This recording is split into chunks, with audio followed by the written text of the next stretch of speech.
It was a crisp spring morning in the quiet suburban neighborhood of Maplewood Hills, where birds chirped cheerfully and the smell of freshly cut grass lingered in the air.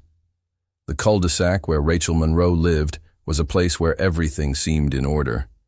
Neatly trimmed hedges, identical white fences, and homes painted in predictable shades of beige, gray, and tan. In a place like this, conformity wasn't just encouraged, it was enforced. Rachel, a 34-year-old graphic designer who worked from home, loved her little two-story house at the end of the street. It wasn't grand, but it was hers.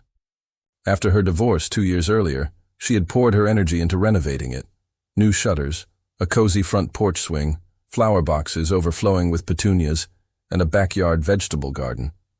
But what Rachel hadn't done yet was repaint the house. The previous owner had left it a dull off-white, peeling at the edges, with water stains near the gutters. She'd been saving up to repaint it in a color she actually liked. And she'd finally picked the perfect shade, sage green, a soft earthy tone that would blend beautifully with her garden. She had the swatches, the approval from her contractor, and the budget set. What she didn't anticipate was the letter waiting for her that morning in the mailbox. The envelope was stiff, thick, and sealed with the red and gold emblem of the Maplewood Hills Homeowners Association, HOA. Rachel sighed before even opening it. Another reminder about recycling bins being 2 inches from the curb, she muttered. But when she unfolded the single-page letter, printed in intimidating block font, her eyebrows furrowed. Re-exterior house painting requirements and HOA color compliance. Dear Ms. Monroe, it has come to our attention via a submitted change of color request form that you are planning to repaint your home exterior. After review, the Design Review Committee has not approved the proposed sage green shade. Per Maplewood Hills HOA Guidelines, Section 4.2b, exterior house colors must be selected from the official palette of HOA-approved heritage tones.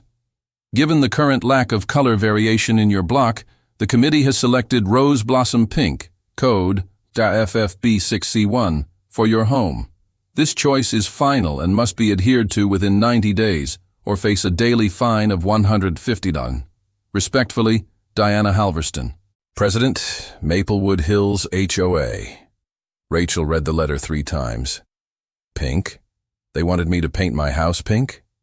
She held the letter up to the light as if some hidden joke would be revealed. But no, it was real.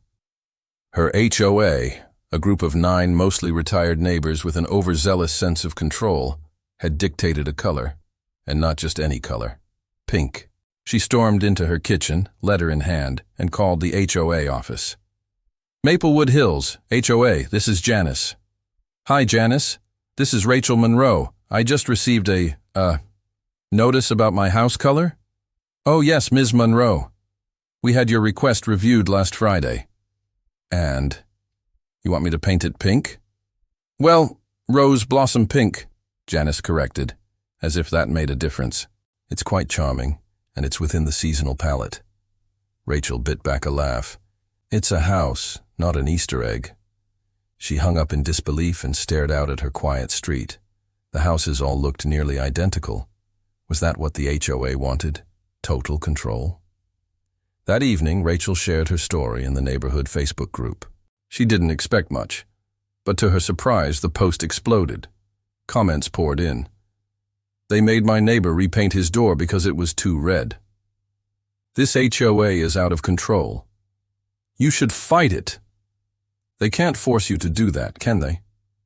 Within 48 hours, she had people knocking on her door, reporters from the local paper asking for interviews, and a phone call from her ex-husband, laughing hysterically. Pink? Really? That's amazing, he said. It's not funny. Oh, it's hilarious. But seriously, you gonna do it? Rachel looked out at her home, her sanctuary, and felt the first stirrings of rebellion. No, she said. I'm going to fight this. And if they push me, I'll give them a pink house they'll never forget. Over the next 2 weeks, Rachel began researching the HOA bylaws. She contacted a local attorney who specialized in property disputes and found a few loopholes. One section stated the homeowner could file an appeal if they could demonstrate the selected color imposed emotional distress or personal hardship. She didn't have a diagnosed phobia of pink, but she could argue artistic expression and property value. Meanwhile, a local artist, Carlos Dumont, known for painting murals, reached out with an idea. If you have to go pink, why not make it art? Rachel's eyes lit up. I don't want to just follow their rule. I want to own it. Together they brainstormed a concept, a full-blown mural on a pink house that would transform it into a neighborhood icon, maybe even something bigger. But first, she had to let the HOA know her decision. She wrote a letter of her own. To Diana Halverston, HOA President. Subject, Response to Exterior Color Directive. Dear Diana, thank you for your color directive. I will comply. Expect a rose blossom pink transformation within 90 days, as stated. Cordially, Rachel Monroe.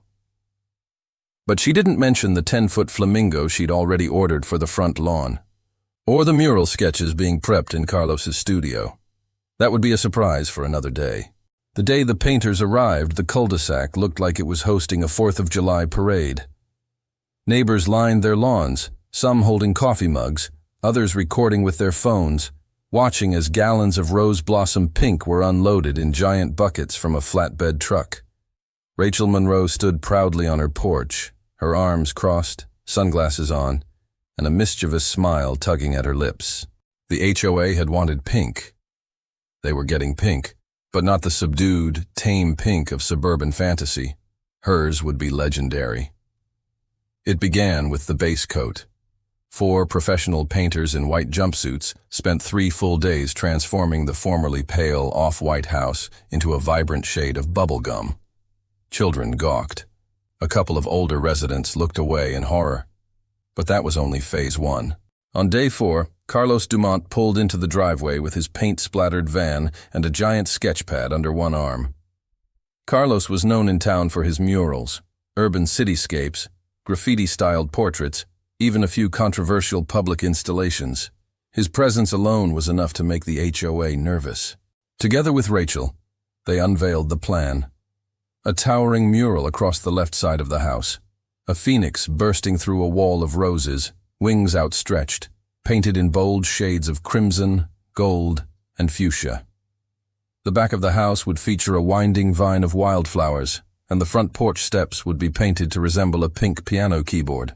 When Diana Halverston, the HOA president, drove by and saw the scaffolding going up, she nearly drove into a hedge. 3 days later, another letter arrived. Notice of HOA violation. Unapproved exterior modifications. Dear Ms. Monroe, while the chosen color meets HOA criteria, the ongoing mural activity and decorative alterations have not been approved by the Design Review Committee. You are hereby instructed to cease and desist all non-standard modifications immediately. Failure to do so will result in a fine of $200 per day beginning Monday. Sincerely, Diana Halverston, President, Maplewood Hills. HOA. Rachel laughed. They gave me the color. They didn't say anything about how I had to apply it. Carlos was even more amused. We're not just painting, we're making history. Rachel posted a few photos on her personal blog and tagged it with the title, If you were going to make me paint my house pink, I'm going to make it fabulous. By the next morning, her post had been shared over 5,000 times. A local news station picked it up, then a national home design blog, then BuzzFeed. Within 72 hours, Rachel Monroe's house became a trending topic on Twitter under the hashtag #PinkPhoenixHouse. She received dozens of emails, some from supporters, others from outraged HOA members across the country who claimed she was mocking a system designed to protect property values. But she also received offers from muralists, influencers, even a reality TV producer asking if she'd be open to filming a pilot. The attention didn't stop at the internet. Rachel's next-door neighbors, a sweet retired couple named Jerry and Mabel, brought her cookies and told her they loved the flamingo statue she added to the yard. But not everyone was as enthusiastic. A group calling themselves the Neighborhood Standards Committee began circulating a petition to remove Rachel from the HOA entirely. They claimed she was turning the block into a circus and lowering property values. At the same time, a second group of residents, mostly younger families and artists, began defending Rachel's actions, praising her for standing up to the oppressive rules. They started calling themselves the Pink Coalition. Yard signs began to pop up. "We support creativity. Let Rachel paint. Fight HOA overreach." The quiet, rule-following Maplewood Hills had become a battleground. The fines started piling in. Daily notices, official HOA envelopes, and even a visit from a compliance officer knocking on her door. Rachel knew she had to go beyond defiance. She had to fight legally. She contacted Melinda Chase, a property rights attorney known for taking on HOAs in difficult disputes. Melinda reviewed the HOA's bylaws and saw something interesting. "According to their own guidelines," she said, tapping a page, "they can assign a color, but they cannot restrict decorative expression unless it involves hate symbols or obscenity. What you've got is technically legal." Melinda filed an injunction to halt the fines while the case was reviewed. She also filed a counterclaim. The HOA had caused Rachel undue stress, public harassment, and had exceeded their authority. Rather than retreat, Rachel doubled down. With Carlos's help, she organized a weekend open-house art walk, inviting locals, art lovers, and curious bystanders to come see the mural in progress, meet the artist, and enjoy free lemonade and cupcakes. The turnout was massive. Hundreds came. Local artists donated small paintings. Musicians played on the sidewalk. Kids painted mini birdhouses in pink and purple. It was part protest, part festival, and it made the evening news again. HOA President Diana watched the coverage with her arms folded and face redder than the HOA stamp on Rachel S. warning letters. The next official HOA board meeting, usually held in the community clubhouse and sparsely attended, was standing room only. Over 80 residents showed up. Half wore pink ribbons. Rachel, dressed in a matching pink blazer and rose earrings, stood at the microphone during public comment. "I followed the rule you gave me," she said, holding up the original letter. "You told me to paint my house pink, so I did. But you didn't say I couldn't make it beautiful." Murmurs of agreement spread through the room. A man in the back shouted, "Let her finish the mural!" Diana slammed her gavel, but the momentum had already shifted. "I love my home. I love this neighborhood," Rachel continued, "but I will not be bullied by vague rules, arbitrary decisions, and a system that forgets we're human beings, not paint chips on a spreadsheet." The room erupted in applause. That night, the HOA board reluctantly agreed to place the matter on the next official voting agenda, whether to update the HOA bylaws to allow individual decorative expression within set guidelines. In other words, if Rachel won the vote, the mural could stay, and she could become the first homeowner in Maplewood Hills to change the rules. But she had 2 weeks until the vote. And Diana? She was already planning her next move. The tension in Maplewood Hills was now visible, on lawns, in mailboxes, and in whispered conversations across porch railings. A line had been drawn down the middle of the neighborhood, and Rachel Monroe's pink house had become the battleground. While supporters of the dark pink Phoenix house threw their energy into campaigning for the upcoming HOA vote, the opposition, led by HOA President Diana Halverston, prepared a counterattack, one far more personal and far-reaching than Rachel had anticipated. Diana wasn't used to losing control. A former principal turned neighborhood enforcer, she had been president of the HOA for nearly a decade. She wore her authority like a badge, proud, righteous, and utterly inflexible. Rachel's rising fame, local, national, and now international, was more than a nuisance. It was a threat to her legacy. She began digging. Late one night, she called a private investigator, Miles Greeley, a gray-haired man with a cynical smirk and a reputation for solving HOA problems discreetly. "I need dirt," Diana said bluntly. "Anything. Bankruptcy, a criminal record, code violations, whatever it takes to shut her down." Miles, intrigued by the media storm, accepted the job. The first shot fired came in the form of a city code enforcement officer, clipboard in hand, knocking on Rachel's door. "Ma'am, we've had complaints of excessive signage, unpermitted exterior artwork, and potential safety hazards regarding the front lawn flamingo statue." Rachel blinked. "You're kidding me." The officer wasn't. Diana had filed 5 complaints, each referencing obscure city ordinances from decades ago. Rachel contacted her lawyer, Melinda Chase, immediately. "They're playing dirty," Melinda said, "but it's just paperwork. They're hoping to scare you. Don't blink." Rachel didn't blink, but the stress mounted. One morning, Rachel woke up to find her mailbox had been smashed and her mural defaced. Someone had painted the word "clown" in black spray paint across the phoenix's wings. The vibrant roses on the side wall were crossed out with red slashes. Neighbors gasped. Children cried. Carlos stood staring at his damaged work, fists clenched. "Whoever did this wasn't just vandalism," he muttered. "This was a message." Rachel reported the incident. The police made a note. The HOA issued a lukewarm statement condemning vandalism, but made no reference to the mural or Rachel Lyas situation. But the destruction did the opposite of what the vandals intended. It lit a fire under the community. 1 week before the vote, the Pink Coalition organized a community rally. Paint and Power, held in Rachel S. front yard. There were food trucks, a live local band, and pink-themed everything. T-shirts, cupcakes, banners, balloons. Rachel, nervous but defiant, stood on a makeshift stage beside Carlos and Melinda. "We don't just live in this neighborhood. We belong to it. This is our home too. And homes should reflect our hearts, not a committee's checklist." The crowd erupted. Camera crews from national networks were present. One of them even whispered that a Netflix docuseries about extreme HOAs had reached out for an interview. And then came the moment that made headlines. As Rachel stood before the crowd, a pink plane flew overhead, trailing a banner that read, "We are not beige." Carlos pointed skyward, grinning. "That one's on me." Meanwhile, Diana's PI, Miles, had dug through Rachel's background and found almost nothing. No arrests, no code violations.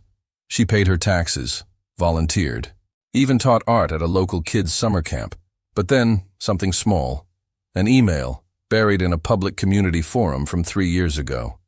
A sarcastic post Rachel had made about how HOAs were mini dictatorships wrapped in khaki shorts. Miles sent it to Diana. She saw her chance. The next day, flyers appeared in every mailbox, delivered anonymously.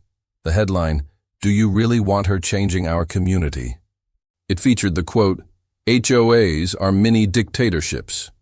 Below was a collage of Rachel's pink house, side by side with garish buildings meant to mimic chaos. The message was clear. Rachel was a radical, an outsider. The flyer included fake quotes from supposed neighbors. "She screamed at my child. She has ruined our block." And even implied she had sued a neighbor in another town, which was completely false. Rachel sat on her porch with trembling hands, holding the paper. "This is war," she whispered. Melinda nodded. "Then it's time to expose them." Melinda filed a public records request for all HOA meeting minutes, fine records, and complaint logs for the past 5 years. What she found was startling. Diana had personally approved over 60% of HOA color decisions, many with no committee vote. Several anonymous complaints that led to fines against younger residents came from the same IP address, Diana I.'s own house. Funds allocated for landscaping improvements had gone to a company owned by Diana's nephew at 3x market rate. Melinda drafted a formal complaint to the state ESHOA Oversight Board and included the findings in a newsletter, which the Pink Coalition delivered door to door. The neighborhood was stunned. People who had once feared Diana's authority now questioned everything. Some asked Rachel for forgiveness. Some confronted Diana directly. Rachel couldn't sleep. She paced the floor, lit only by the pink glow of her porch lights. Across the street, neighbors placed pink candles in their windows in silent support. Carlos sat on the steps. "Do you think it'll work?" Rachel stared at her phoenix, freshly repainted. "I don't know, but I know I fought." Carlos grinned. "That's the artist in you." "Maybe," she said, "but it's also the homeowner." At exactly 11:52 p.m., there was a knock. Rachel opened the door to find Jerry and Mabel, the sweet elderly couple from next door. "We just wanted you to know," Jerry said quietly. "We've lived here 37 years. And tomorrow, for the first time, we're voting against the HOA." Mabel smiled gently. "Thank you for giving us back our voice." Rachel felt tears well up. The mural, the chaos, the paint, the threats. It all led to this moment. She nodded. "Let's win this." The morning sun rose over Maplewood Hills, casting a rosy glow over Rachel Monroe's now iconic pink house. The day of the HOA vote had arrived, a day that would decide not only the fate of Rachel E.S. mural, but also the future of the entire neighborhood. From early morning, residents streamed to the community clubhouse, ballots in hand. The usually quiet neighborhood buzzed with energy and tension. News cameras were parked outside, capturing neighbors in pink shirts chatting nervously. Inside, Rachel sat quietly, flanked by Carlos and Melinda. The community leaders of the Pink Coalition, alongside longtime HOA members, exchanged wary glances. Diana Halverston, stoic but clearly stressed, monitored the process from a corner. The ballot question was simple yet revolutionary. Should the HOA bylaws be amended to allow homeowners reasonable freedom in exterior decorative expression within reasonable community guidelines? Just as the polls opened, the local paper released an investigative exposé based on Melinda S. findings, revealing Diana S. misuse of HOA funds and the manipulation of anonymous complaints to suppress dissent. The headline read, "HOA President Under Fire. Conflict of Interest and Power Abuse Allegations, Rock Maplewood Hills." Inside the clubhouse, the atmosphere shifted. Diana's supporters looked uneasy. Some whispered apologies. Others remained defiant. The board called an emergency meeting and considered postponing the vote, but public pressure and legal counsel from Melinda argued it must proceed as planned.